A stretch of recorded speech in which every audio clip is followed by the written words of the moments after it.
जनवरी की कड़कड़ाती ठंड थी। सुबह से ही चारों तरफ कोहरा पसरा रहता था और ठंड में हाथ सुन्न हो जाते थे। लेकिन इस सर्द मौसम में भी लोगों की एक अलग ही चाहत थी, गरम गरम मटन करी। इसी चाहत के कारण हर सुबह गांव के लोग रघुनाथ सेठ के ढाबे की तरफ खिंचे चले आते थे।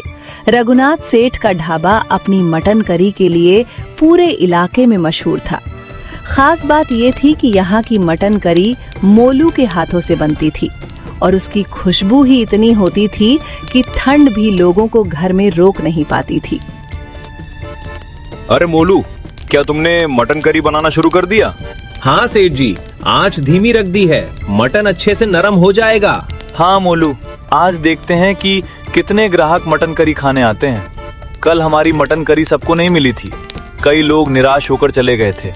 हाँ सेठ जी, आज मैंने ज्यादा मटन करी बनाने का इंतजाम किया है। इस बार कोई भी खाली हाथ नहीं जाएगा।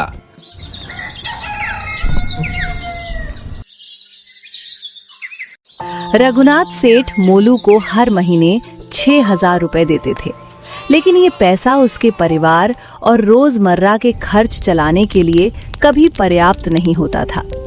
मोलू अक्सर सोचता, इतना छोटा वेतन सब कैसे चलेगा? फिर भी वो हिम्मत नहीं हारता। हर सुबह वो ढाबे में आकर अपनी मटन करी बनाता ताकि गांव वाले खुश रहें और उनका पेट भरा रहे।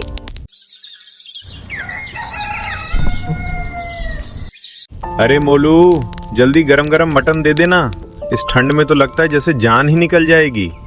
अरे भैया, अभी देता हूँ। आज मटन एकदम ताजा है, खाते ही शरीर में गर्मी आ जाएगी। बस मोलू, तेरे हाथ की मटन करी ही इस ठंड में जान बचाती है।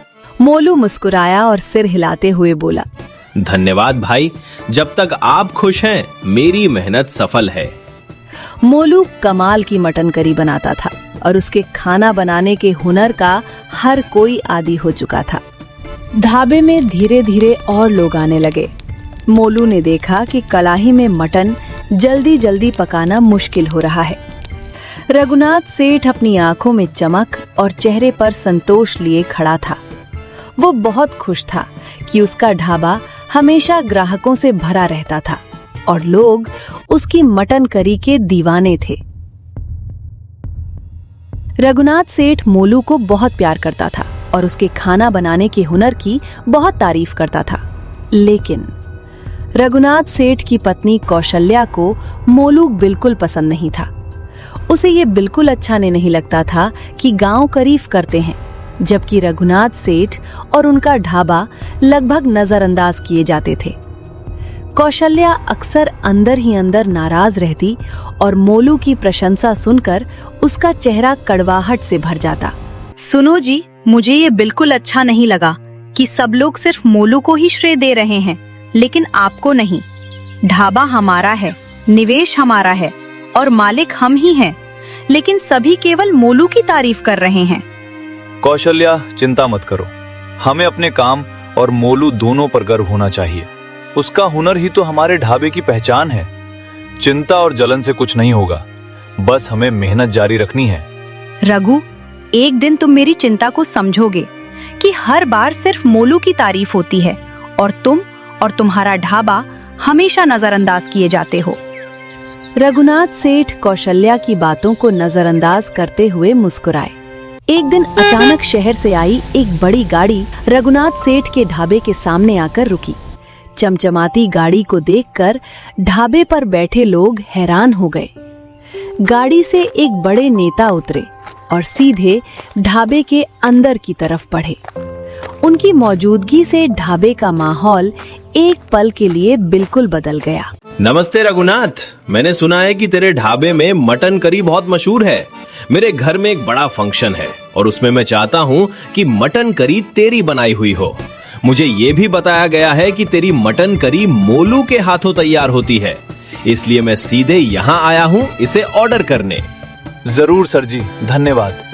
मैं और मोलू दोनों आकर मटन करी बनाएंगे और इसे जैसा आप चाहेंगे वैसा ही व्यवस्थित करेंगे। नेता वहां से चले गए और ठंडी हवा में भी सभी लोग उनकी ओर देख रहे थे। ढाबा थोड़ी देर के लिए सन्नाटे में डूब गया। अरे रघुनाथ सेठ, तुम्हें तो बड़ा ऑर्डर मिल गया, मुबारक हो। हाँ हाँ, ये सब मोलू की कुकिंग के हुनर और उसके मटन करी की वजह से हुआ है। रघुनाथ सेठ और मोलू इस ऑर्डर से बहुत खुश थे, लेकिन रघुनाथ सेठ की पत्नी कौशल्या इससे बिल्कुल खुश नहीं थी, क्योंकि गांव के लोग केवल मोलू और उसकी मटन करी की तारीफ कर रहे थे और ये देखकर उसका गुस्सा और जलन आसमान छू रही थी। ये क्या जी, सब लोग सिर्फ मोलू की ही तारीफ कर रहे हैं। मुझे ये बिल्कुल अच्छा नहीं लग रहा। क्या हमारी कोई अहमियत ही नहीं है? ढाबा हमारा है, धंधा हमारा है। अरे कौशल्या, चुप रहो। इतनी खुशी का माहौल है, तुम क्यों इस अच्छे पल को खराब करना चाहती हो? मेरी बात याद रखना, एक दिन तुम्हें समझ आएगा कि मैं सही थी। रघुनाथ सेठ और मोलू दोनों शहर गए। मोलू ने बहुत शानदार मटन करी बनाई और रघुनाथ सेठ ने फंक्शन के सभी इंतजाम बहुत अच्छे और साफ सुथरे तरीके से किए। लेकिन फंक्शन खत्म होने के बाद सबने सिर्फ मोलू की ही प्रशंसा की और रघुनाथ सेठ को पूरी तरह नजरअंदाज कर दिया। रघुनाथ सेठ चुपचाप एक तरफ खड़े रहे और किसी ने उनकी तरफ ध्यान नहीं दिया। ये देखकर उन्हें बहुत बुरा लगा। उन्हें लगा जैसे उनके साथ विश्वासघात हुआ हो और उसी पल उन्हें अपनी पत्नी कौशल्या के शब्द याद आ गए। रघु, एक दिन तुम मेरी चिंता को समझोगे कि हर बार सिर्फ मोलू की तारीफ होती है और तुम और तुम्हारा ढाबा हमेशा नजरअंदाज किए जाते हो। रघुनाथ सेठ का अहंकार बुरी तरह आहत हो चुका था और अब कौशल्या की बातें उन्हें पूरी तरह सच लगने लगी थीं। जो बातों को वो पहले नजरअंदाज कर देते थे, अब वही बातें उनके मन में घर कर गई थीं। धीरे धीरे रघुनाथ सेठ बदलने लगे और उनका व्यवहार पूरी तरह बदलने लगा। अरे मोलू, जरा सुनो। तुम इतनी मेहनत करते हो, फिर भी तुम्हारी तनख्वाह बहुत कम है। अभी भी सिर्फ 6,000 रुपए। अब हमारी बेटी भी बड़ी हो रही है, खर्चे भी बढ़ गए हैं, स्कूल की फीस, कपड़े और दूसरी जरूरतें। इस बार रघुनाथ सेठ से तनख्वाह बढ़ाने की बात कर लो। शहर से इतना बड़ा ऑर्डर भी तो तुम्हारी वजह से ही मिला था। कम से कम इस बार उनसे जरूर पूछो। हाँ अवंतिका, तुम सही कह रही हो। हम अब इस 6,000 रुपए की तनख्वाह से अब और नहीं चल पाएंगे। कल सुबह, कल महीने की पहली तारीख है, तनख्वाह मिलने का दिन। मैं जरूर सेठ जी से तनख्वाह बढ़ाने की बात करूंगा। अगले दिन मोलू रघुनाथ सेठ के घर अपनी तनख्वाह लेने गया। अरे मोलू, बताओ क्या काम है? सेठ जी, मैं यहाँ अपनी तनख्वाह लेने आया हूँ। कौन सी तनख्वाह मोलू? मैं तो इतने सालों से तुम्हें बहुत पैसा दे रहा हूँ, अब बस काफी है। मैं अब नहीं चाहता कि तुम मेरे लिए काम करो। मैं तुम्हें अभी तुरंत नौकरी से निकाल रहा हूँ। मोलू एकदम चौंक गया, उसके होश उड़ गए और कुछ पल के लिए वो एक शब्द भी नहीं बोल सका। उसका दिमाग पूरी तरह से ठहर सा गया और वो आगे क्या करे सोच भी नहीं पा रहा था। सेठ जी, आप क्या कह रहे हैं? मुझे कुछ समझ नहीं आ रहा। अचानक ये सब क्या हुआ? क्या मैंने कुछ गलत किया? मोलू, अब बस बहुत हो गया। मैं तुमसे और काम नहीं लेना चाहता। इतने सालों से तुम्हें तनख्वाह देता आया हूँ, अब काफी है। तुम्हारे हाथ की मटन करी की वजह से लोग मुझे और ढाबे को नहीं, बल्कि सिर्फ तुम्हें ही याद रख रहे हैं। मुझे ये बर्दाश्त नहीं है। आज से तुम मेरे लिए काम नहीं करोगे। रघुनाथ सेठ की ये बात सुनकर मोलू के पैरों तले जमीन खिसक गई। उसके मन में विश्वास और भरोसे का भार टूट सा गया। सेठ जी, अब मैं क्या करूं? आप अचानक मुझे काम से निकाल रहे हैं और पिछले महीने की तनख्वाह भी नहीं दे रहे। इतनी कड़कड़ाती ठंड में मैं कहां जाऊंगा नौकरी खोजने? इतनी ठंड में मैं पैसा कैसे कमाऊं या नई नौकरी ढूंढूं? मोलू, अब बहुत हो गया।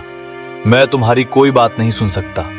मुझे इससे फर्क नहीं पड़ता कि ठंड है या तुम क्या करोगे। आज से तुम मेरे लिए काम नहीं करोगे और तुम्हारी तनख्वाह भी खत्म। रघुनाथ सेठ की ये कठोर बात सुनकर मोलू का दिल टूट सा गया। उसके होठ कपकपा रहे थे और आंखों में आंसू भर आए। लेकिन वो कुछ कह नहीं सका।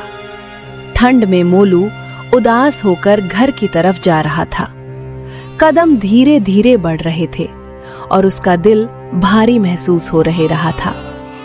अरे मोलू, क्या इतना देर हो गया? अरे क्या हुआ? तुम्हारी आंखों में आंसू क्यों है? कुछ हुआ क्या? क्या हुआ जी? अवंतिका, सब कुछ अचानक हुआ। सेठ जी ने मुझे काम से निकाल दिया और पिछले महीने की तनख्वाह भी नहीं दी। इतनी ठंड में अब मैं क्या करूं? घर के खर्चे, किराया, बेटी की फीस, सबका क्या होगा?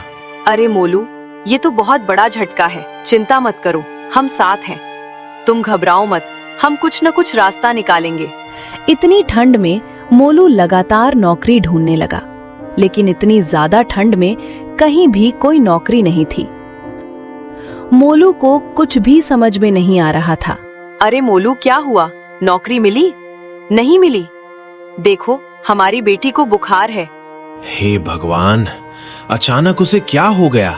मुझे लगता है मैं एक पिता के रूप में असफल हो रहा हूँ। आज मैंने बहुत जगह नौकरी ढूंढी, लेकिन कोई फायदा नहीं हुआ। अरे मोलू, तुम ऐसा क्यों बोल रहे हो? बस बुखार ही तो है, ज्यादा ठंड की वजह से।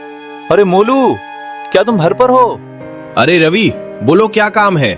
मोलू, हमने सुना तुम्हारा काम चला गया है। चिंता मत करो मोलू, मेरे दोस्त के घर पर खाना बनाने वाला चाहिए। मैंने तुम्हारे लिए बात की है। अगर तुम चाहो तो कल से जा सकते हो।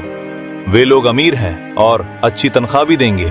अरे रवि, आपका बहुत बहुत धन्यवाद। मुझे ये काम बहुत चाहिए। मोलू एक अमीर आदमी के घर खाना बनाना शुरू करता है। वे लोग मोलू को हर महीने 10,000 रुपए देने लगते हैं। एक दिन मोलू के मालिक इस तरह कहते हैं, मोलू, मैंने सुना है कि तुम बहुत बढ़िया मटन करी बनाते हो। आज मेरे दोस्त मेरे घर आ रहे हैं। मैं चाहता हूँ कि तुम उनके लिए दोपहर के खाने में बहुत स्वादिष्ट मटन करी बनाओ। जरूर मैडम, मैं बना दूंगा। मोलू दोपहर के खाने के लिए बहुत बढ़िया मटन करी बनाता है। सभी लोग मटन करी खाते हैं और मोलू की बहुत तारीफ करते हैं। अरे मोलू, सच में आपने बहुत स्वादिष्ट मटन करी बनाई है। एक मेहमान मोलू से इस तरह बात करता है। हेलो मोलू, मेरा नाम कार्तिक है। मेरा शहर में एक होटल है और मैं चाहता हूं कि आप मेरे होटल में खाना बनाएं। मैं अपने ग्राहकों को आपकी बढ़िया मटन करी परोसना चाहता हूं। मोलू, मैं आपको हर महीने 30,000 रुपए वेतन दूंगा और अगर मटन करी की वजह से मुझे फायदा होता है तो मैं वेतन भी बढ़ा दूंगा। आप क्या कहते हो? मोलू बहुत खुश और उत्साहित महसूस करता है। जरूर सर जी, मैं ये काम करने के लिए तैयार हूँ। अरे मोलू, ये तो बहुत बढ़िया ऑफर है। और याद रखना मोलू, किसी भी नौकरी में शामिल होने से पहले तुम्हें एक एग्रीमेंट बांड लिखना होगा, जैसे कि कॉन्ट्रैक्ट। किसी पर भी बिना सोचे समझे भरोसा मत करना, वरना वही होगा जो रघुनाथ सेठ ने तुम्हारे साथ किया। उसने तुम्हें 1 महीने का वेतन भी नहीं दिया था। हाँ मोलू, वो सही कह रही है। हमेशा सतर्क रहो और बी प्रोफेशनल ऑलवेज। ठीक है जी, धन्यवाद। अगले दिन मोलू अपने परिवार के साथ शहर जाता है और एक बड़े रेस्टोरेंट में काम करने लगता है। इस तरह आखिरकार मोलू को वो नौकरी मिलती है जिसकी वो हकदार था, लेकिन बहुत संघर्ष के बाद। चाहे स्थिति कैसी भी हो, कभी कोशिश करना मत छोड़ो।